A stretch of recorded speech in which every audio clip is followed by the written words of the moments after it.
도입 토론회를 시작하겠습니다. 사회를 맡은 저는 안동시 의회 더불어민주당 의원 전복순입니다.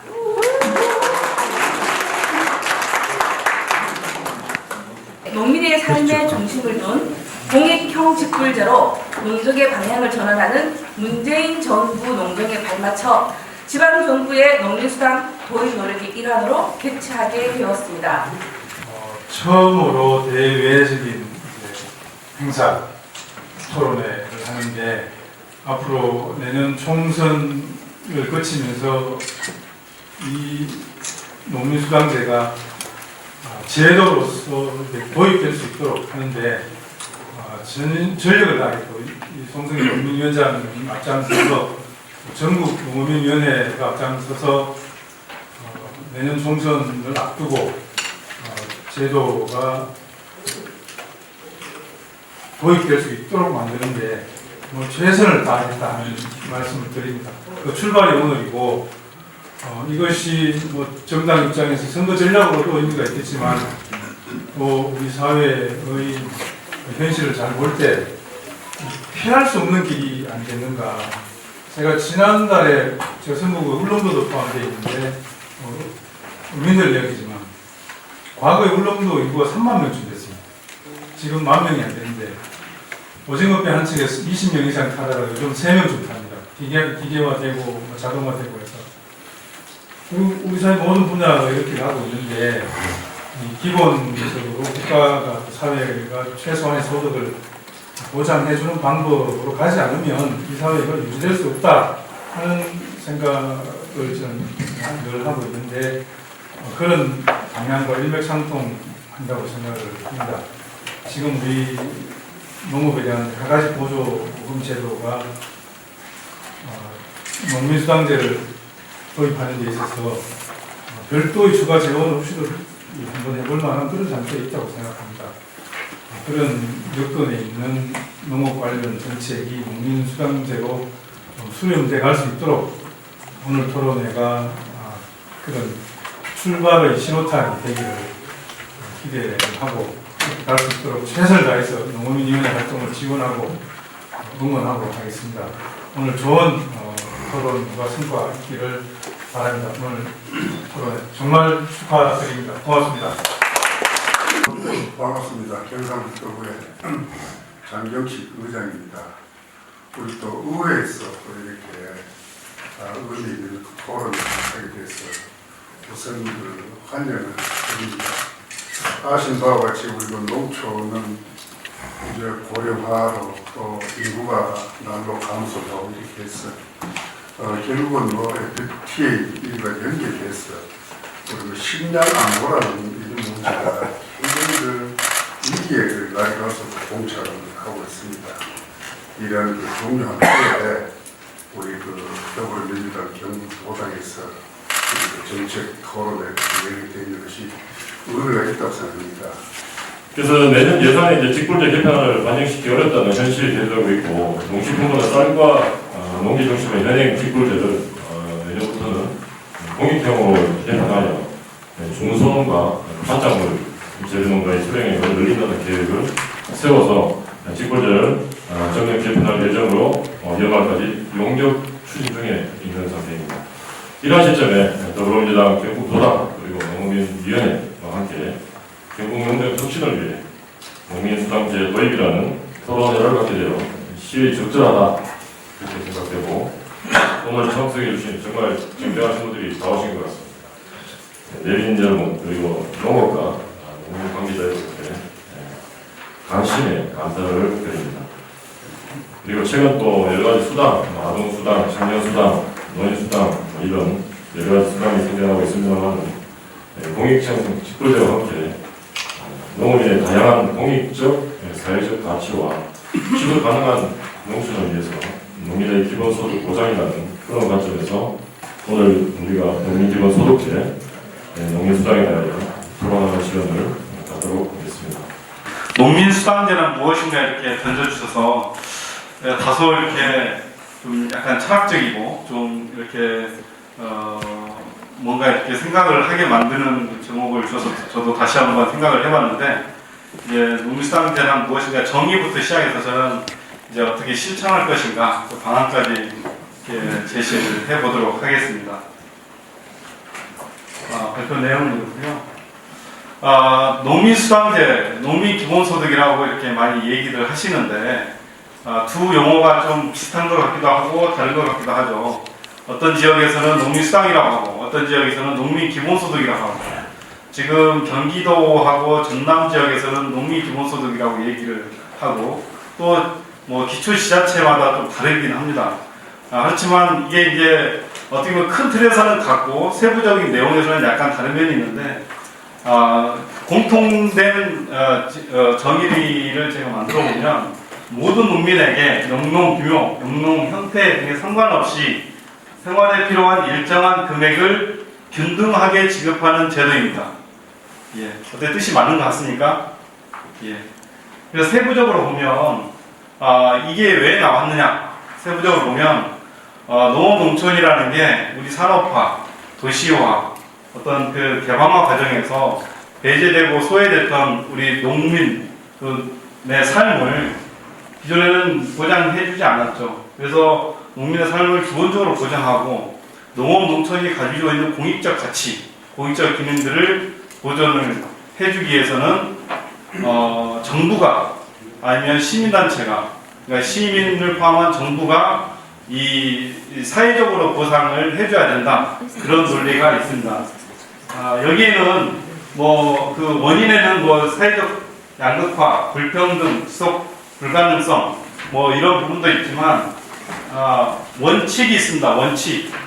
그러니까 기본소득, 그러니까 농민수당, 농민기본소득을 많이 논의되고 있는데 이게 왜 중요한 개념을 제가 설명을 했냐면 이 개념이 흔들리면 정책이든 연구든 다 흔들리게 돼 있습니다. 개념을 명확하게 잡고 가야 이게 농민수당, 농민기본소득이 될 수 있습니다. 근데 저는 이 농민수당을 기본소득 형태의 개념을 도입해서 제가 정리를 한 게 여기에는 5가지 원칙이 있습니다. 보편성이라는 원칙이 있습니다. 네. 개별성, 무조건성, 정기성, 현금성이 있는데요. 보편성이라는 것은 가급적 다수하게 준다. 모두에게 준다.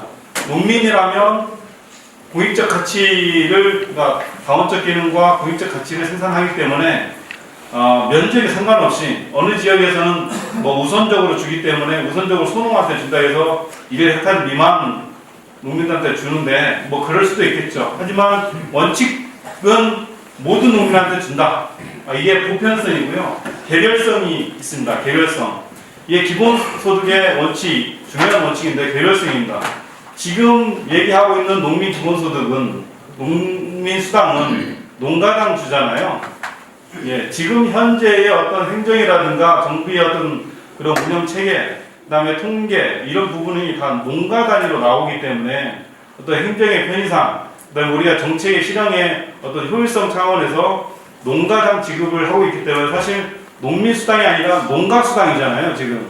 근데 우리가 농민수당이라고 얘기를 많이 하는 게 이게 장기적으로는 이게 농가당, 그러니까 농민 개별당 줘야 된다는 거죠. 그래서 가구당 농민이 3명이면 3명한테 개별적으로 줘야 되는 거죠. 남성 경영주, 여성 경영주, 그 안에 청년 농업인이 있으면 청년 농업인 이렇게 개별적으로 줘야 되는 게 이 농민수당의 원칙입니다.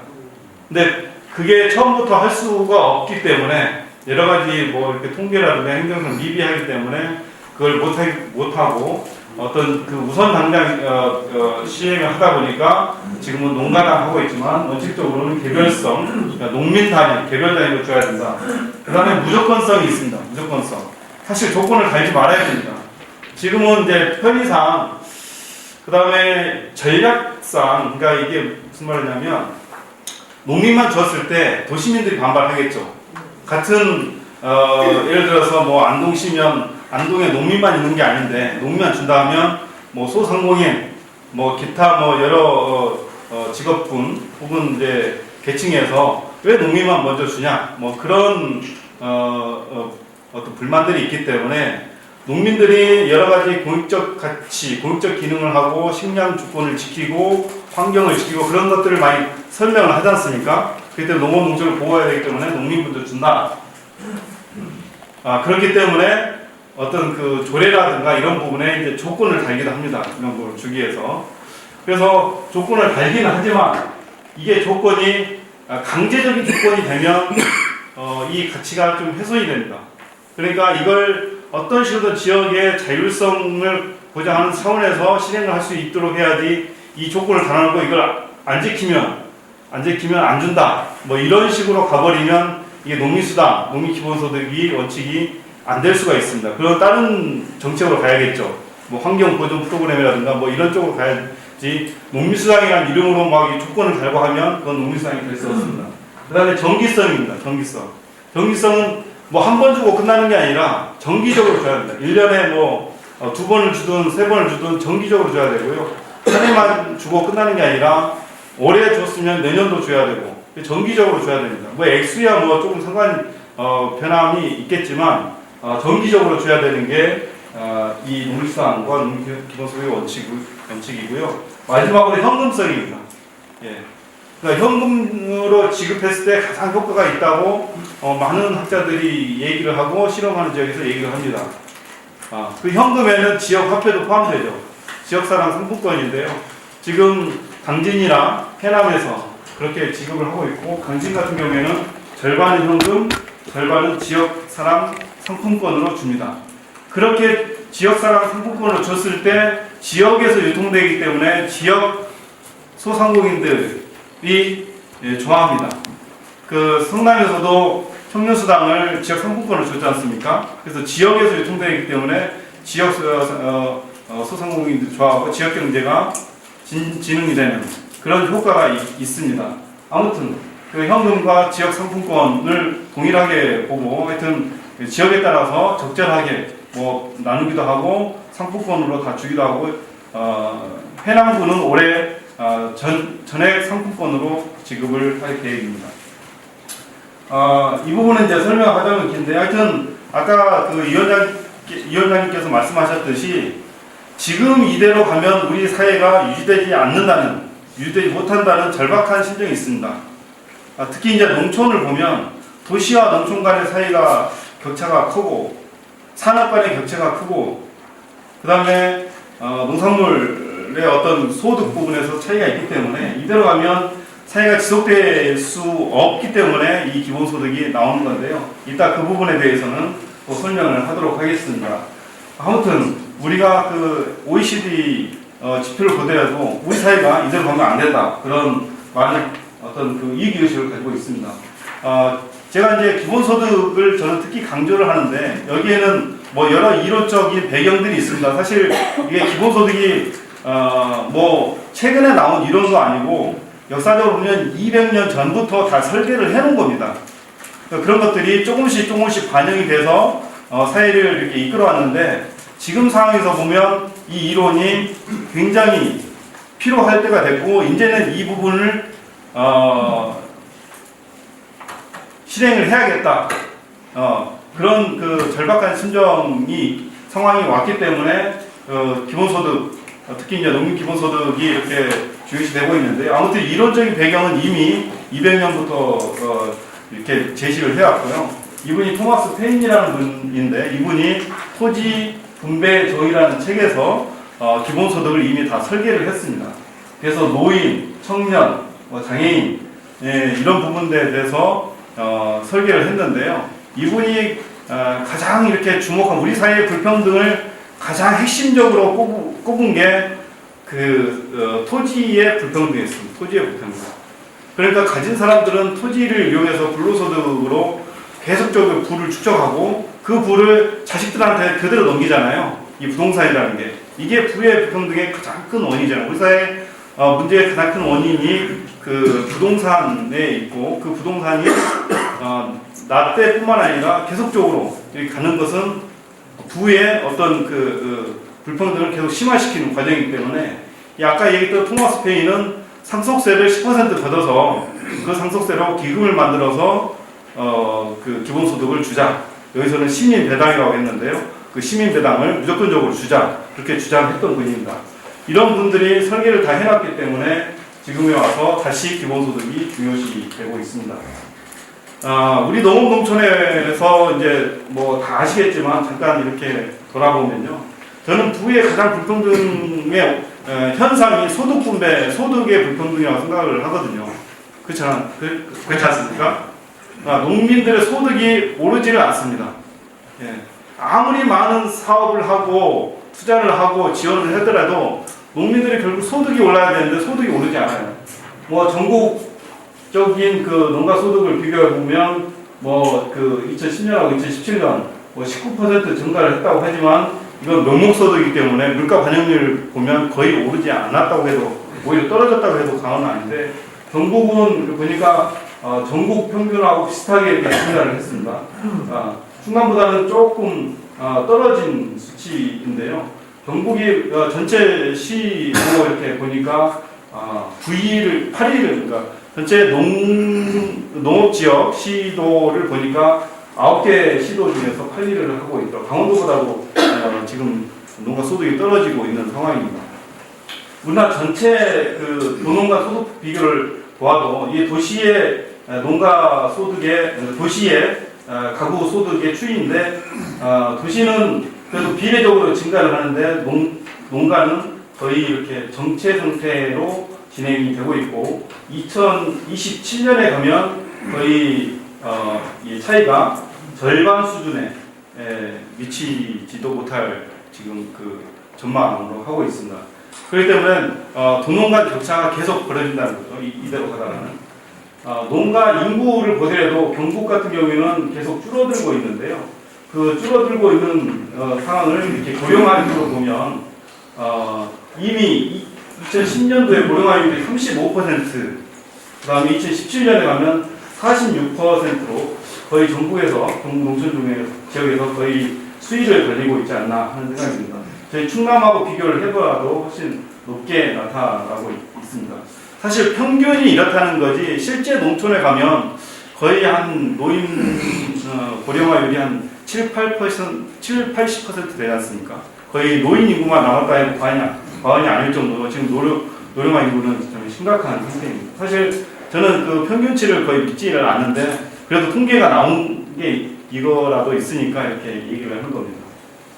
그동안 우리 정부에서 많은 그 재정 투자를 했죠. 재정 투자 중에 하나가 핵심이 이제 직불제인데요. 물론 다른 부분도 많이 있는데 그 부분은 생략을 하고요. 사실 직불제가 핵심인 이유가 정부에서 직불제를 통해서 농가 소득을 보장해 준다고 하지 않습니까? 예. 다른 여러 부분도 있지만 핵심이 이제 직불제인데 우리나라에서는 한 10가지 정도의 직불제를 마련해 놓고 이걸 통해서 촘촘하게 농가의 소득을 보장한다고 선전을 하고 있지만 이게 직불제가 굉장히 문제가 많은 게 가지수가 많고 행정비용이 많고 무엇보다도 경작 규모에 따라서 직불제를 주기 때문에 이게 양극화, 농가 내 양극화를 계속 확대시키고 있다는 문제점이 있습니다. 그래서 이렇게 보면 쌀 직불금의 경우를 보면 1헥타르 미만 농가가 71%인데 평균 직불금이 40만 원입니다. 1년에. 쌀을 떠나서 논밭의 평균을 따지면 30만 원 정도밖에 안 됩니다. 1년에 30만 원 주고 직불금 주고 이걸 소득 보장했다고 할 수 있을까요? 특히 경북은 밭이 많지 않습니까? 예. 2헥타르 이상 농가가 12%가 되는데 평균 직불금이 440만 원입니다. 그 다음에 상위 12%의 농업 직불금이 전체 50%를 차지합니다. 아시겠지만 쌀 직불금이 전체 직불금의 또 83%를 차지합니다. 대농과 소농의 직불금 차이가 11배 차이 납니다. 이처럼 엄청난 차이가 나는 그 상황에서 예를 들어 보세요. 1헥타르 미만이 72%가 1헥타르 미만인데 그러니까 전체 대부분의 농가가 1헥타르 미만이지 않습니까? 예. 72%가 되니까. 근데 대부분의 농가의 직불금이 논밭 이렇게 다 합쳐보면 평균이 30만 원 정도밖에 안 됩니다. 이거 가지고 살 수 있겠습니까? 지금 농산물 팔아서 거의 소득을 올리기가 거의 어렵잖아요. 그런다고 해서 다른 대체 장목이 있냐? 그것도 좀 어렵습니다. 예. 규모를 키우고 기업농 수준으로 가야 아니면 정부의 보조금을 많이 받아야 겨우겨우 살아가는 입장인데 70% 이상 농가는 거의 생존하기 어렵죠. 그러면 이 70% 이상 되는 농가를 다 제외하고 농정을 피해야 될까요? 아니지 않습니까? 대부분의 이런 사람들이 지역을 지키고 지역에서 공동체와 지역의 문화와 경관을 지키는 이 70% 농가들이 중요함에도 불구하고 우리 농정에서는 배제되고 있다는 거죠. 이건 양극화의 심각성인데요. 상위 20%가 5분이고 하위 20%가 1분인데요. 상위 20%와 하위 20%의 차이가 소득의 15배 차이 납니다. 농간에. 그리고 하위 20%는 계속 어떻게 보면 2005년보다 더 떨어지는 수준에 유지되고 있습니다. 그러니까 소득이 계속 갈수록 격차가 심각해지고 하위에 있는 농가들은 거의 소득이 떨어지고 있기 때문에 그 수준에서는 살 수가 없다는 거죠. 그 많은 사람들이 저한테 얘기하기에 아니 유럽도 직불금이 있고 우리나라도 직불금이 있는데 왜 우리나라만 또 농민수당을 해야 되냐, 농민기본소득을 얘기를 하느냐 그런 얘기를 하더라고요. 유럽은 농민기본소득이 없고 농민수당이었는데 왜 한국에서는 농민수당을 얘기하냐 그렇게 얘기를 하지 않습니까? 그런 의문이 들잖아요. 예.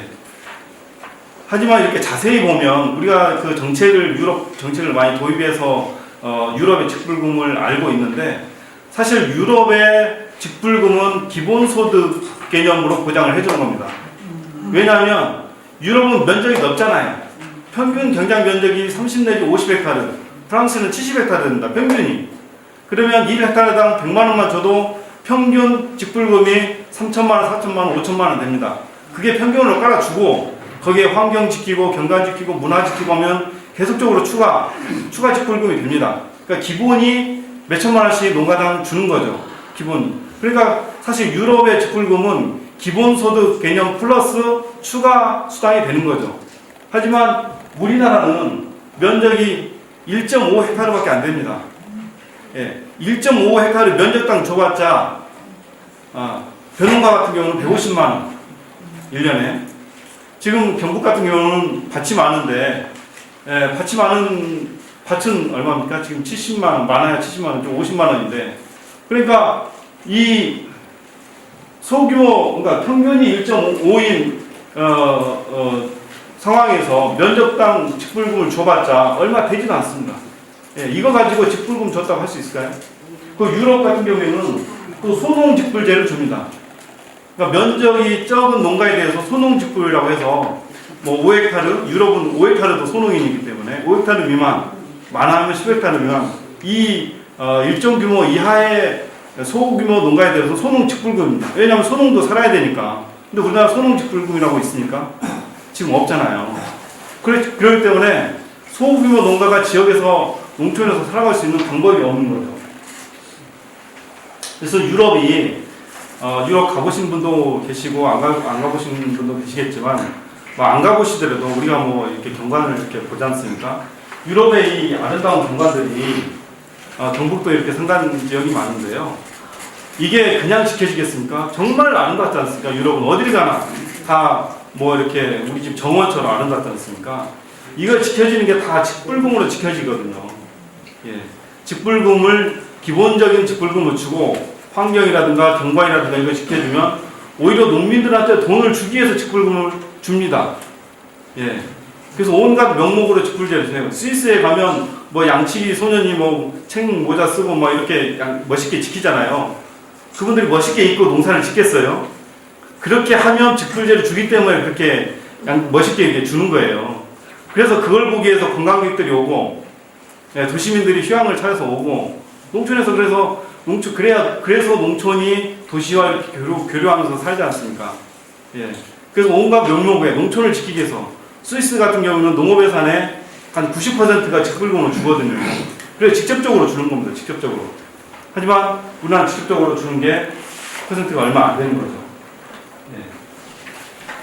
그래서 저는 지금까지 중앙계획적인 농정에서 정말 탈피를 하고 우리나라가 중앙정부에서 많은 농업, 농촌, 농민과 관련된 정책을 실행을 했고 결국 목표가 농가 소득 증대하고 삶이 좋은 농촌, 지속 가능한 농업을 만들겠다고 하는데 이대로 가면 이게 실행이 저는 할 수 없다고 생각해요. 지금 같은 중앙계획적인 농정, 중앙에서 투자하는 농정. 그렇기 때문에 저는 농민들한테 직접적으로 기본소득, 농민수당을 주라. 그러면 그 돈으로 농민들이 농촌에서 원하는 농업과 원하는 마을을 농민 스스로 만들 거 아니냐. 그래서 저는 먼저 농민 기본소득을 주라는 것을 주장을 하고 있습니다. 뭐 그동안 국회에 가서 2017년에 처음 저희가 가서 농민수당을 했고요. 그때는 정의당에서 처음에 먼저 했고 정의당에서 2년 전에 대선 공약으로 농민 기본소득 보장을 전국에 이렇게 플래카드를 했고요. 국회에서 계속적인 논의를 해서 작년 지방선거 때 농민수당 도입 필요성과 실행 방안 해가지고 하면서 이걸 이제 지방 의원들 그다음에 자치단체장들이 공약을 할 수 있도록 지원을 했고요. 그래서 많은 농민 후보들이 농민수당 공약을 했습니다. 그래서 지자체 단체장들이 공약을 했는데 농민수당 이제 화순에서는 1년에 120만 원 보장을 하겠다 이렇게 공약을 했고요. 지금은 이거 화순에서 신청을 했습니다. 지금 이따 설명하겠지만 보건복지부 심의를 하고 있고 충남도에서 예비 후보인 복귀양 도지사 예비 후보가 농민수당, 농어민 자녀수당, 한계마을 자녀수당 이렇게 세 수당을 공약을 하기도 했습니다.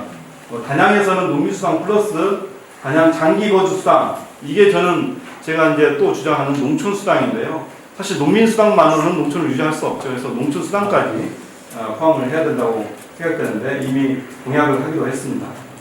그래서 작년 지방선거 끝나자마자 해남에서 먼저 터뜨렸죠. 8월 달에 해남에서 연 60만 원 농민수당 하겠다 이렇게 했고요. 해남이 의미 있는 것은 전 농가로 대상을 했다는 거죠. 아까 얘기했듯이 보편성을 이제 감안해서 전 농가 특히 임업 농가까지 포함해서 이렇게 했고요. 도 단위, 광역지자체 단위로는 지금 경기도에서 지금 대대적으로 농민수당, 농기본소득을 지금 추진을 하고 있고요. 원래 이재명 전에 이제 성남시장 했을 때 청년수당을 했지 않습니까? 청년수당을 실험을 했기 때문에 이걸 가지고 이제 도 전역으로 청년수당을 확대를 하고 있고요. 청년수당과 아울러서 농민수당을 반드시 하겠다. 그런 그 의지를 가지고 지금 각 시군 이렇게 토론회를 개최하면서 확산시키고 있고요. 우선적으로 여주와 양평을 시범적으로 하겠다. 그런 의미, 제기를 하고 있고요. 전남에서는 김영록 지사님이 농민수당을 하겠다고 하는데 전남에서는 전남형 기본소득제를 도입을 지금 추진하고 있습니다. 용역을 지금 시작을 하고 있는데요. 전남에서는 이제 취약계층, 특히 이제 청년과 농민과 그 다음에 이제 플러스 취약계층의 대상으로 이제 하겠다고 하고 지금 용역에 들어갔는데요. 아무튼 핵심은 청년과 농민, 전남에서 농어민까지 이렇게 포함을 하는데 농어민 기본소득을 지금 용역을 해서 그 결과 나오는 대로 내년부터 하겠다고 이렇게 하고 있습니다. 아무튼 각 시군, 그 다음에 도에서 이렇게 추진을 하고 있고요. 지금 전국적으로 이제 주요한 지역, 이게 다 포함된 건 아니고요. 주요한 지역에서 지금 농민수당을 하고 있는 지역들입니다. 예. 그래서 제가 얼마 전에 이제 보건복지부에 이게 이제 수당자가 들어가니까 이게 이제 어떻게 보면 농업 정책이 될 수 있고 이렇게 농업인의 삶의 질을 보장 뭐 이런 문구가 들어가니까 어느 정도 복지 정책으로도 이해가 되는 면이 있습니다. 그래서 지자체에서 지금 화순, 해남, 그 다음에 화순, 해남, 한평 지역에서 그 지자체에서 하고 싶은 그 농민수당을 보건복지부 사회보장심의회에 협의 심의를 요청을 해놓은 상태입니다. 그래서 이제 그 회의에 저도 갔다 왔는데요. 아무튼 지자체에서 안을 만들어서 지금 그 실행을 하고 있고 이게 이제 사회복지 정책 측면도 어느 정도 없지는 않지만 이게 농정에 어떤 정책의 일환으로 거의 결론이 나고 있습니다. 그래서 지자체 단체장의 재량에 따라서 지역민들과 협의해서 하면 어느 정도 실행이 가능한 정책으로 지금 거의 결론이 나고 있습니다. 아무튼 각 지자체에서 이렇게 하고 있고요. 제가 이제 조사를 이렇게 쭉 해보니까 아무튼 전남 지역에서 가장 많이 하고 있고, 고창, 이게 이제 빨간 글씨는 거의 확정되고 있거나 실행되고 있는 지역들입니다. 예. 경기에서는 여주와 양평, 경북에서는 봉화가 요즘 좀 이렇게 주춤한데요. 하여튼 봉화에서도 하겠다고 이렇게 했고, 충남에서도 부여에서 하고 있고, 천안, 청양에서도 지금 논의가 하고 있는데요.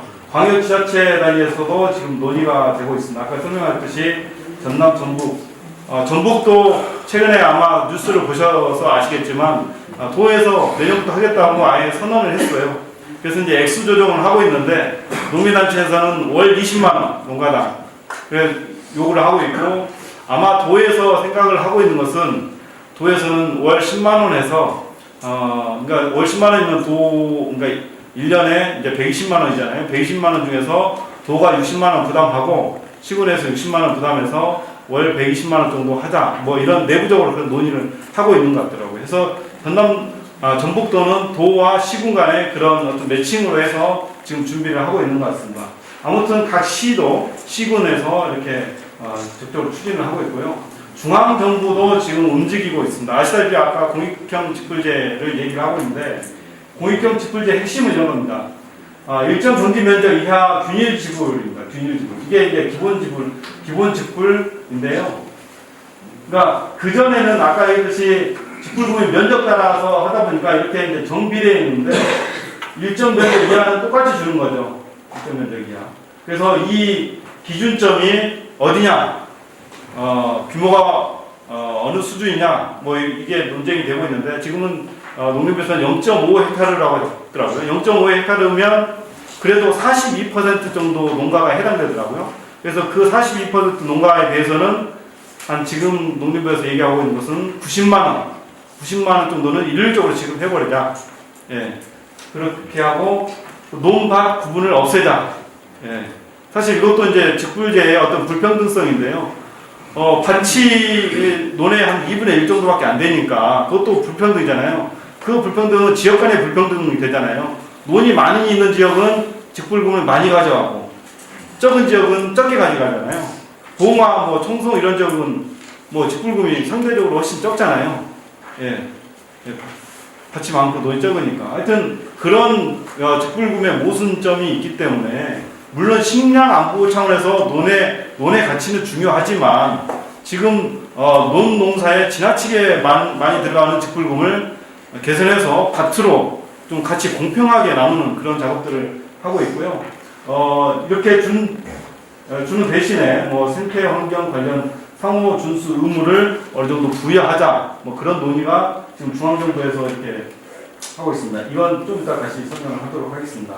충남도 보겠습니다.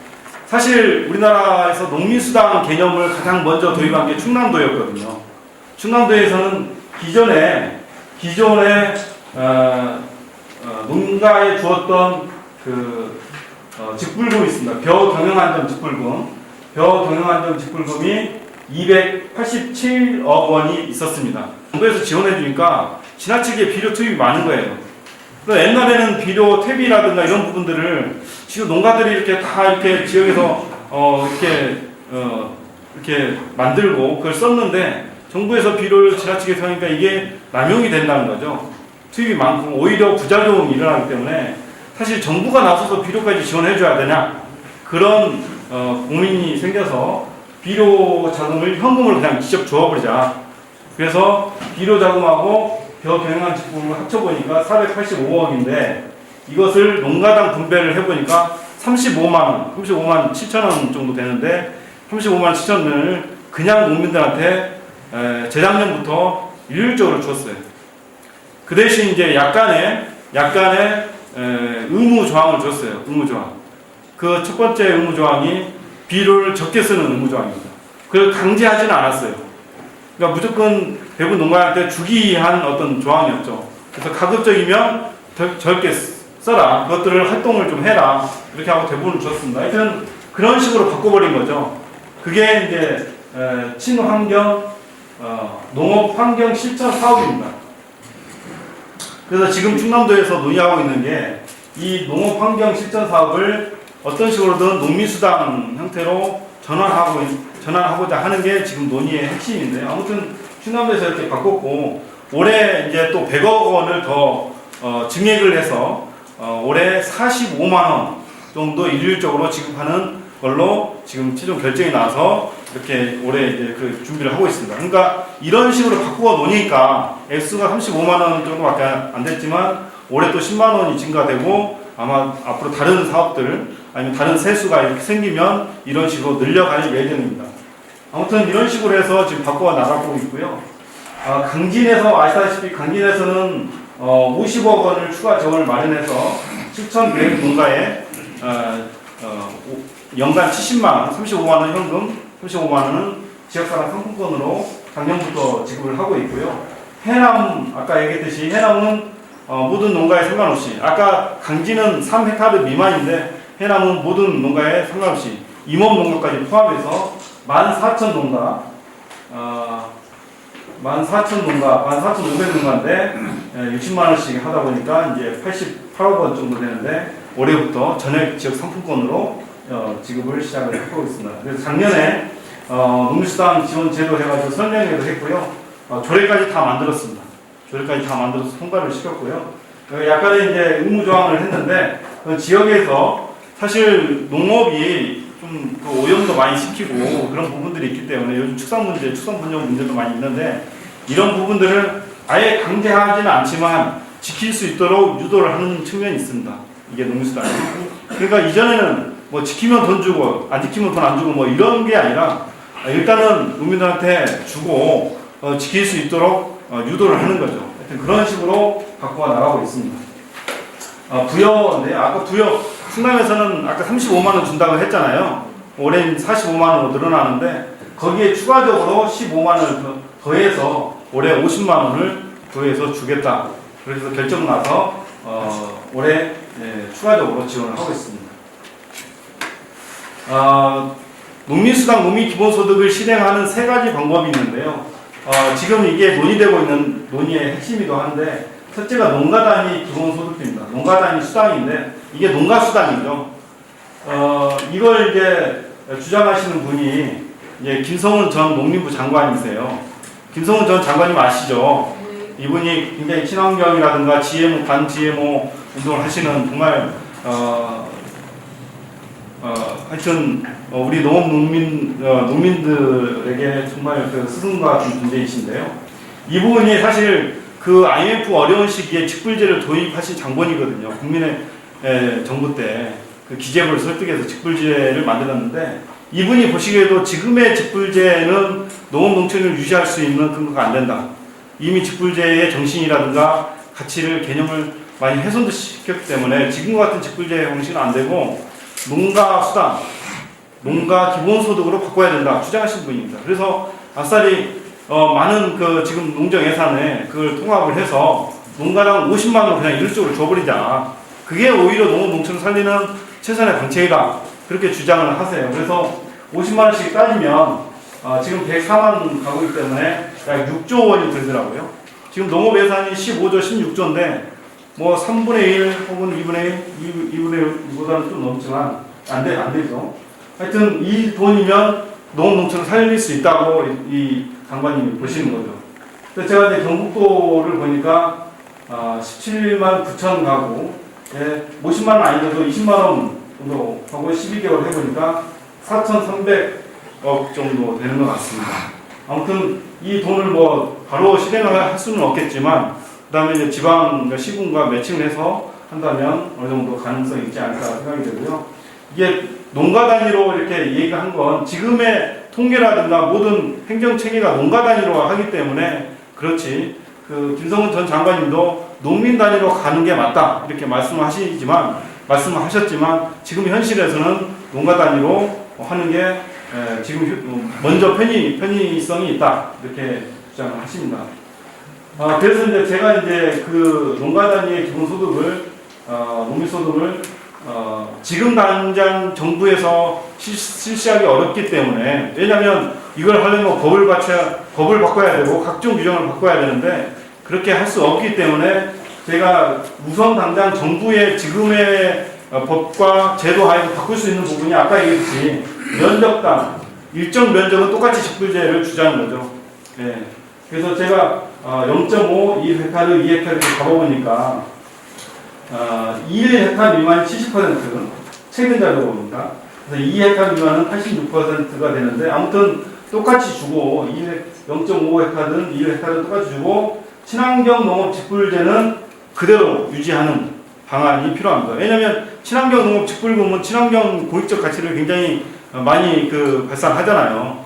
그래서 친환경 농업 직불금은 그대로 주는 대신 기존 직불금은 일정 면적은 일정하게 주고 그 이상의 면적에 대해서는 점진적으로 주는 이런 방식으로 바꿔 나가야 농촌에서 소농이든 대농이든 같이 살 수 있는 방법이 되지 않을까 하는 생각이 듭니다. 지금 정부에서 지금 안이 나오고 있는데요. 규모가 지금 1조 8천 정도 기재부에서 줄 수 있는 돈이 1조 8천 정도 된다는데 1조 8천 정도 되면 2헥타르 미만 농가는 기존 직불금에서 늘어나고 2헥타르 미만은 줄어드는 이런 시뮬레이션이 나오고 있는데요. 아무튼 점점 늘리고 저는 기재부한테만 요구할 게 아니라 농림부 자체에서도 필요 없는 사업들, 공모사업, 개발사업 이런 것들을 줄여가지고 제가 봤을 때는 한 7천, 8천 정도는 농림부 자체적으로 만들어야 된다고 저는 생각이 됩니다. 기재부한테만 돈 달라면 기재부가 돈 주겠어요? 안 주지 않습니까? 그래서 농림부 내에서의 어떤 혁신도 필요하고 필요한 부분들을 기재부에 요청하면 3조 정도면 어느 정도 이런 문제를 해결할 수 있을 거라고 보고 있습니다. 두 번째가 개별 농민 단위 기본소득인데요. 이 부분도 사실 아까 얘기했던 기본소득의 개별성과 연관이 되어 있는데요. 개별 농민들한테 주자는 거죠. 그렇게 하려면 나이를 어떻게 설정을 할 것인가, 농민을 어떻게 규정할 것인가 이런 복잡한 문제가 남아 있습니다. 그 다음에 지역에서 하나하나 농민을 선별하는 어떤 좀 과정들이 필요합니다. 예. 지금 개연체 등록도 하고 있고 하는데 개연체 등록에 농민들을 등록을 해서 지역 내에서 농민들을 선발하고 그런 농민들한테 개별적으로 주자는 건데요. 이 부분에 대해서는 특히 여성 농민단체에서는 굉장히 개별 단위로 주장을 하시고 있습니다. 저도 개별 단위로 줘야 된다고 생각을 하는데 그래야 여성의 어떤 권리가 또 신장이 되고 인구 유입 효과도 큽니다. 왜냐하면 농가에 한 명 있을 때하고 2명 있을 때하고 지금 농가수당은 똑같이 주잖아요. 그러니까 크게 메리트가 없잖아요. 그래서 세대를 분리하기도 하고 심지어는 이제 부부간의 세대를 분리하기도 하는데 그런 경우가 있습니다. 근데 하여튼 개별 단위로 줘야 분리가 않고 2명이든 3명이든 가족이 혜택을 보면서 많으면 많을수록 좋으니까 인구 유치에도 효과가 있습니다. 하여튼 저는 개별 단위로 주장하지만 이 부분들은 선행적으로 행정이라든가 이런 부분에서 필요한 어떤 제도 개선이 먼저 이루어져야 될 것 같습니다. 세 번째가 이제 농촌 주민 기본 소득인데요. 농촌 주민 수당 혹은 농촌 수당이 저는 필요하다고 주장을 하고 있습니다. 왜냐하면 지금 농가에 가고 농촌 인구의 농민은 30%밖에 되지 않거든요. 나머지가 농촌 인구입니다. 하지만 농촌에 살더라도 직간접적으로 다 농업과 관련된 분들이 많고 이분들도 지역에 살면서 굉장히 소외를 받고 배제를 받고 있거든요. 그래서 저는 농촌 수당, 농촌 기본소득이 필요하다고 생각하는데 이 직접적인 원인은 이제 인구 소멸과 직접 관련이 있죠. 사실 경북도 굉장히 인구 소멸 위기 지역으로 지정이 돼 있고 시군별로 가면 더 심각하죠. 제가 2월달에 청송에 가서 강의를 했는데 청송 인구가 2만 5천 인구더라고요. 행정상으로 2만 5천은이지 실질적으로 따지면 2만 이하라고 저는 생각이 되는데 2만 이하로 떨어지면 군이 유지될 수 있을까요? 네. 해체되잖아요. 그럼 군청이 없어지고 연락사무소 정도 되고 시군 읍면이 이제 다른 지역으로 편입이 되고 하지 않습니까? 그렇게 되면 군청이 없어지면 거기에 맞는 이제 행정 서비스들, 사회복지라든가 행정 서비스들이 줄어들잖아요. 그러면 지역에 사는 주민들이 굉장히 불편하죠. 그러니까 이런 행정 기능들이 인구가 없으면 다 소멸되기 때문에 인구를 유지하려면 농민 지금 기본소득만으로도 사실 부족하죠. 저는 농촌수당도 필요하다고 생각되는데 아무튼 이것과 연계돼서 저는 올해 제가 연구를 이제 농촌 기본소득을 연구를 하는데요. 아무튼 농촌 기본소득까지 확대해야 되는 지금 시점에 있는 것 같습니다. 그래서 재원들은 사실 이게 국가 차원 재원인데요. 농림부의 많은 예산들, 특히 개발성 예산들을 줄이고 그런 것들을 이제 농민수당조 직불제로 바꾸고 농특세를 좀 확대할 필요가 있고 지금 농특위도 이제 만들어지고 하는데 농특세를 좀 확대하고 최근에 이제 공시지가를 재조정하지 않습니까? 공시지가 조정을 하면 이제 비싼 땅에 있는 사람들이 많은 세금을 내고 이게 지방세로 이렇게 들어온다고 하더라고요. 지역세로. 그래서 이런 부분들을 이제 이런 농민수당, 기본소득으로 재원이 확보될 수 있을 것 같고 토지 공개념 도입을 해서 국토보유세 얘기가 나오고 있는데 국토보유세를 좀 확보하는 방안이 있을 것 같습니다. 이제 거의 끝나가는데요. 사실 저는 이게 이제 농민수당, 농민기본소득이 단순하게 농민들한테 얼마를 주고 그러니까 액수도 중요하겠지만 저는 이걸 실행하기 위해서는 추진위원회 구성인데요. 추진체계를 어떻게 구성하고 어떻게 운영하느냐가 가장 관건이라고 생각됩니다. 사실 이건 관에서만 혼자 이렇게 한다고 해서 될 수 있는 것, 돈을 나눈다 해서 되는 것도 아니고 지역에서 추진체계를 만드는데 도 단위의 추진체계, 시군 단위의 추진체계, 면 단위의 시군체계까지 만들어져야 할 것 같습니다. 왜냐하면 이걸 하다 보면 이제 진정으로 농민이 누구인지, 누가 농사를 짓고 있는지, 땅은 누가 소유하고 있는지, 직불제는 누가 가져가고 있는지 이걸 다 나오게 돼 있습니다. 기존의 직불금은 너무나 작기 때문에 자기들 소농들은 이거에 대해서 크게 농정에 대해서 관심이 없었지만 이렇게 개별적으로 똑같이 주면 관심을 갖게 됩니다. 정치처럼. 그래서 이걸 하기 위해서는 시군에서 그다음에 읍면 단위에서 추진체계를 만들어서 농민이 누구인지 이런 부분들을 이렇게 다 선별을 해야 될 것 같고요. 시의회와 시군의회와 도의회에서도 조례를 만들어서 지원을 해줘야 될 것 같고요. 조례도 이런 추진위원회를 통해서 같이 공동으로 만들어야 될 것 같고요. 사실 이게 이제 기본 농민수당이든 농민기본소득이든 이걸 주다 보면 농민들이 처음에는 자기한테 이제 오니까 이걸 가지고 뭐 자기 개별적으로 쓰겠죠. 근데 저는 농민들이 개별적인 사용만 할 거라고 생각되지는 않습니다. 옥천군의 안산면이라는 지역인데 여기 금강 수계 지역인데 농민들한테 1년에 30만원씩 40만원씩 줘보니까 이 돈을 가지고 지역에 다양한 활동을 하더라는 거죠. 지역의 사회적 경제가 활성화된다는 거죠. 사실 우리가 돈이 없으니까 사회적 경제를 못 하잖아요. 조합도 못 만들고 뭐 교통비라든가 뭐 회의비도 안 주잖아요. 그렇기 때문에 참여를 안 하는데 이런 농민수당을 주면 자발적으로 모임에 참여하고 회의에 참여하고 지역이 필요한 게 뭔지 해서 조금씩 돈을 내서 만들어지는 게 안남면에서는 작은 도서관도 만들고 어린이 농장도 만들고 마을 순환버스도 만들고 도농교육센터, 배구하고 장터 이런 것들이 만들어지더라는 거죠. 그래서 아래서부터 이런 사회적 경제, 지역 경제가 활성화돼서 이것들이 전체적으로 지역을 활성화시키는 작업들이 그런 현상들이 나타나고 있다는 거죠. 그래서 농민수당이라는 게 단순히 돈을 얼마 주는 게 아니다. 이런 어떤 아래에서부터의 어떤 혁신을 가져오는 정책이라는 생각을 하고 있습니다. 아무튼 결론인데요. 농민수당, 농민기본소득은 정말 저는 혁명이라고 생각됩니다. 그동안 수십 년, 어떻게 보면 100년 이상의 어떤 농정의 틀을 과감하게 깨서 아래에서부터 일어나는 어떤 혁신이라고 생각을 하고 있고요. 진정한 농민이 누군지, 농지는 누구 것인지 이런 부분들을 농민들 스스로 이렇게 관리 감독하는 그런 체계가 만들어질 거라고 생각하고 그래서 사회정의와 어떤 농민들의 어떤 자유와 어떤 삶의 보장이 이루어질 수 있을 거라고 생각이 되고요. 이제까지 정부는 제가 내리는 결론은 사실 아까 유럽에서 얘기했듯이 유럽은 평균 그러니까 농정 예산의 50%는 기본적으로 50% 직접 지불합니다. 농정 예산에. 우리나라 따지면 한 7조 내지 8조는 직접적으로 직불적으로 준다는 거죠. 예. 스위스 같은 경우는 아까 얘기했듯이 80% 90%를 직접 줘요. 근데 우리나라는 그걸 주지 않죠. 이걸 정부에서 관료들이 다 가지고 자기들이 사업을 만들어서 다 이게 공모 사업을 하는 거죠, 보통. 예. 그 이런 시스템을 과감하게 바뀌어야 한다고 저는 생각해요. 원래 농민들한테 돌아갈 돈인데 이걸 주지를 않은 거예요. 그래서 저는 이런 농정 예산들을 농민들한테 농민수당 형태를 직접적으로 줌으로 인해서 농민들이 자율적으로 자발적으로 농정에 참여하고 지역에 참여해서 농업과 농촌을 농민 스스로 만들어가는 그런 정책으로 바꿔가야 되고 그렇게 바꿔 나갈 때만이 우리 농정의 개혁, 농정 혁신이 이루어질 수 있을 거라고 생각됩니다.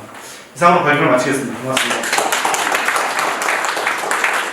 현장의 농민들의 얘기를 들어보면 사실 지금 현재도 보조금을 많이 받고 있는 농민들 이런 분들이 하시는 말씀이 주든가 안 주면 싫어할 것이다. 그나마 의식 있게 있으신 분들조차도 나는 안 받아도 좋은데 다른 사람들은 싫어할 거다 이런 말씀을 하시거든요. 좀 여담으로 좀 말씀을 드리고 자료 순서에 의해서 좀 말씀을 드리겠습니다. 지금 현재 이제 우리 농민들의 처한 현실이 보면 사실 살아남기 위한 발버둥을 치고 있는 거나 마찬가지다. 아까 박경철 박사님 그 경북도 농가 자료 나오고 보면 사실 불과 5년 전만 해도 경북의 농가 수가 20만 호가 넘었습니다. 5년 사이에 거의 한 2만 호 이상이 줄어들었습니다. 상당히 빠른 속도로 줄어들고 제가 원래 구미시 해평면에 살고 있는데 제가 살고 있던 자연부락이 원래는 13 가구가 살고 있었습니다. 그 중에 지금 현재 빈집이 6집입니다. 1인 가구가 4집. 이 불과 한 10년도 안 된 사이에 이렇게 진척이 되는 거거든요. 이런 상황들이 구미시 해평면이면 구미 시내하고도 가깝고 그런데도 불구하고 이렇거든요. 그러면 다른 뭐 봉화나 영양이나 이런 청송이나 이런 문자가 더 심하다고 볼 수가 있습니다. 이렇게 되는 원인 자체가 이 한국농업이 우루과이 라운드 협상을 진행할 당시만 해도 거의 한 농촌 인구가 한 700만이 넘었습니다. 그런데 지금 현재 농촌 인구가 250만 아래로 떨어졌습니다. 거의 한 3분의 1 가까이 줄어들었죠. 6월 협상을 타결하기 직전에 그때 당시 집권 여당 민정당이죠. 그 유력 정치인이 입에서 제가 직접 들은 얘기입니다. 그때 당시에 정책 담당하는 분들이 정치권도 마찬가지고 장기적으로 농촌 인구를 전 인구 대비 5% 이하로 줄일 것이다. 이 장기적인 플랜이었죠.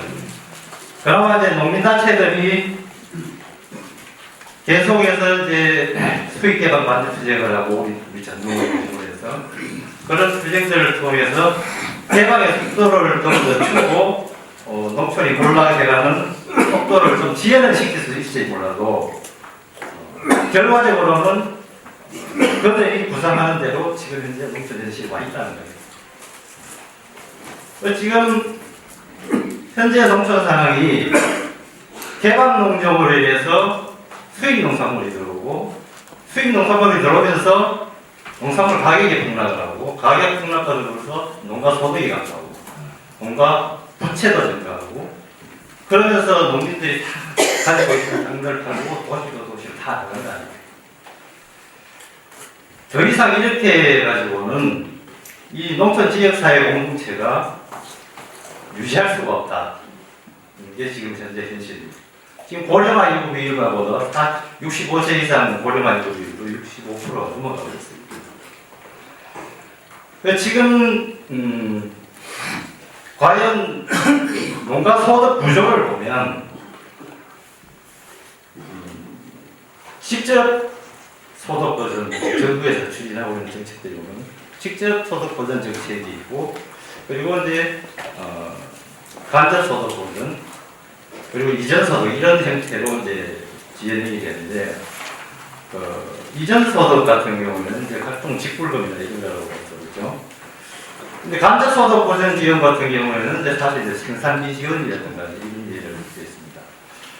그래서 지금 농가 소득이 3천만 원이 좀 넘습니다. 지금 현재. 그 중에 순수 농업 소득으로 따졌을 때 1,000만 원이 조금 넘습니다. 그마저도 지금 현재 계속 조금씩 줄어들고 있습니다. 농민들이 농사를 지어서 먹고 살 수 있어야 되는데, 지금 우리 최만혁 공항농민의 전 회장님도 농사 지어서 먹고 힘드니까 사실 작년인가요? 삽불 감시하셨죠? 그러니까 농민들이 농사 지어서 먹고 살 수 없는 구조가 되니까 투잡 이잡을 하고 있습니다. 남편은 농사 짓고 집사람은 다른 일을 해서 돈을 벌고, 이렇게 하지 않으면 살 수 없는 구조가 되고 있으니 농사 짓는 농민이 농사에 집중을 해야 되는데, 먹고 살기 위해서 다른 일을 해가면서 그 모자라는 소득을 보전해가는, 과연 이게 올바른 농민의 모습인가? 이것은 농민들의 책임이 아니죠. 정부가 이렇게 만들어 왔던 겁니다.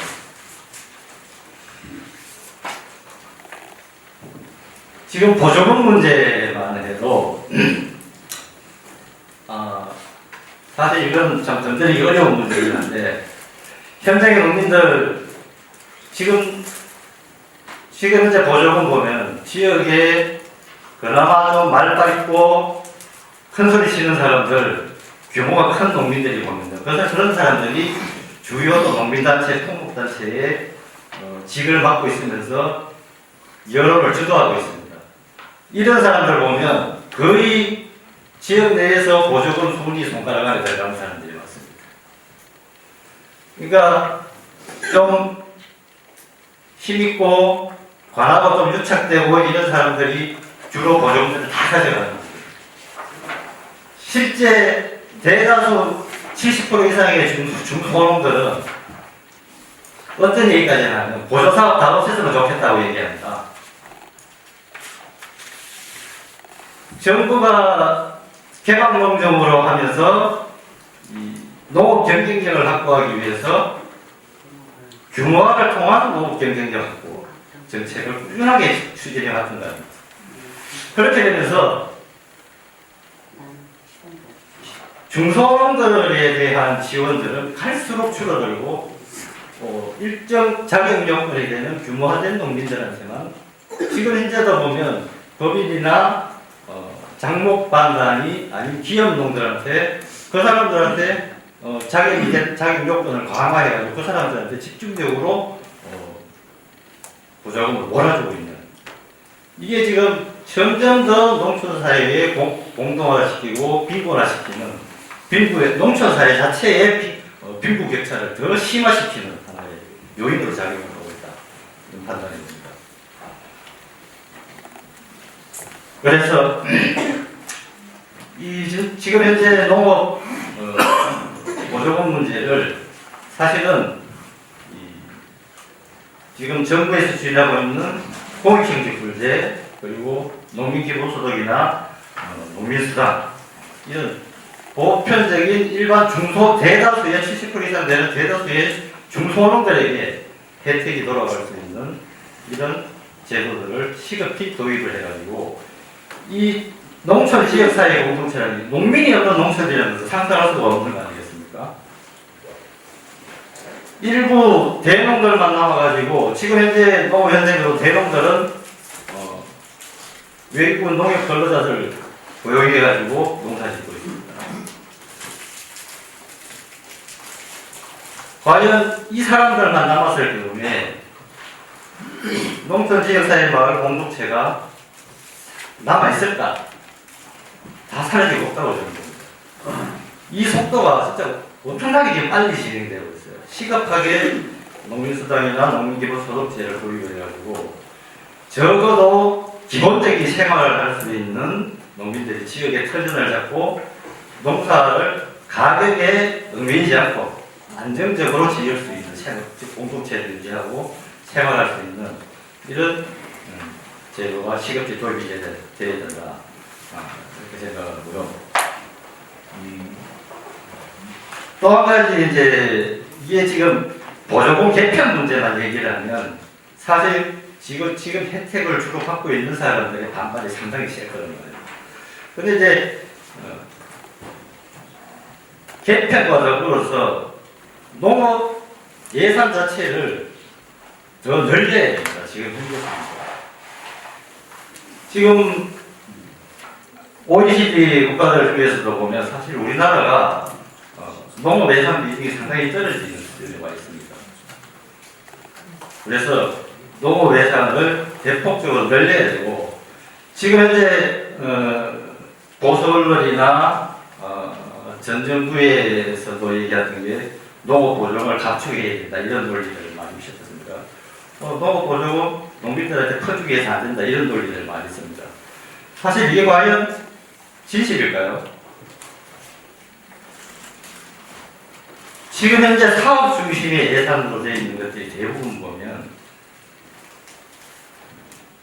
제가 예전에 이제 지나간 예를 제가 생각을 해보면 지금 여러분들 이제 그 친환경 농업을 많이 이제 장려를 하면서 퇴비 보조가 나가지 않습니까? 퇴비 보조가 나갈 때 그때 당시에 한 포에 2,000원씩 공급되는 게 보조 사업이 붙으면서 3,000원 이상으로 가격이 올라갔습니다. 거의 모든 사업들이 보면 보조 사업들이 보면 그런 식으로 돼요. 보조 사업만 붙으면 가격이 올라갔어요. 최소한 30% 이상 가격이 올라갔어요. 근데 그 돈을 누가 가져갈까요? 사업자가 가져가고 정부가 일부는 또 정부가 세금을 떼어가죠. 실제 농민들에게 돌아가는 것은 10%는 안 될까요? 이런 불합리한 점들을 개선을 해야 된다. 그래서 이런 예산들을 대폭적으로 없애버리고 전체 대다수의 농민들에게 혜택이 돌아갈 수 있는 농민수당, 농민기본소득제 쪽으로 예산을 농업 예산을 개편을 해야 된다는 말씀입니다. 이상 마치도록 하겠습니다.